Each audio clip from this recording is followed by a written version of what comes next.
The laughter hit before the words did. 45 mouths open. 45 judgments landing at once.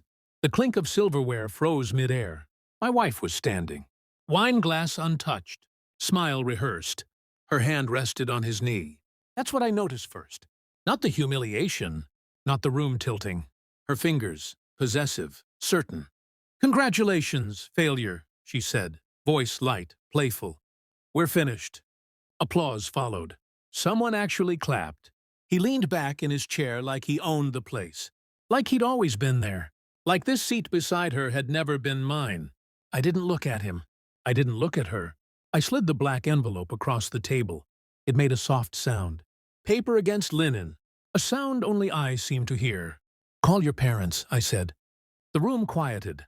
Confused laughter lingered, unsure if this was part of the show. "Tell them their house is gone." Her smile flickered. "Then call your sisters," I continued.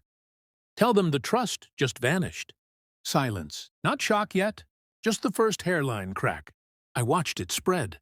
Months earlier, the first sign wasn't lipstick or late nights. It was kindness. A new softness in her voice that wasn't meant for me. Patience I hadn't earned. She stopped fighting. Stopped asking. Stopped caring if I noticed. That's when I knew something had ended. I just didn't know when or with whom. I told myself I was imagining it. Told myself exhaustion can fake distance. That marriages rot quietly sometimes. But rot has a smell, and hers followed her everywhere. Phone always face down. Bathroom door locked. A laugh she swallowed before it reached me. I started counting days by what she forgot to tell me. The gym, the errands, the work dinners that didn't leave a receipt trail. I didn't confront her. I adjusted. I listened. I watched. I learned that love doesn't vanish. It relocates. And when I finally saw his name light up her screen, she didn't flinch. That hurt more than the affair itself, because it meant she wasn't afraid of losing me. She was certain. I didn't scream. Didn't beg. I opened accounts she didn't know about. Reviewed documents she'd never read. Our life had been built on assumptions. Assumptions favor the patient. I tracked spending. Patterns. Transfers masked as family support. Funny thing about betrayal. People get sloppy when they think they're winning. She thought she was clever. She forgot I was methodical. Her parents' house? Signed over years ago. Her sister's trust? Managed under a clause she never bothered to understand.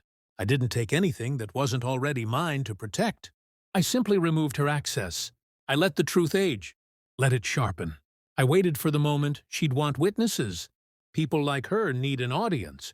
So I gave her one. The envelope wasn't dramatic. No letters. No threats. Just documents. Bank closures. Property transfers. Legal confirmations. Facts. She opened it with a laugh still trembling on her lips. Then she stopped breathing. Her boyfriend leaned in, whispered something. She didn't hear him. Her hands shook.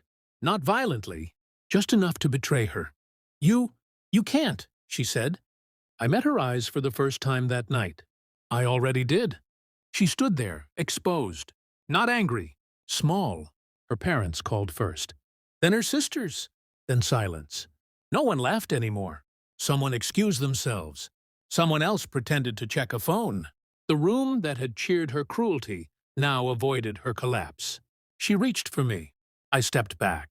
I didn't raise my voice. I didn't explain. I let the weight of understanding settle on her shoulders alone.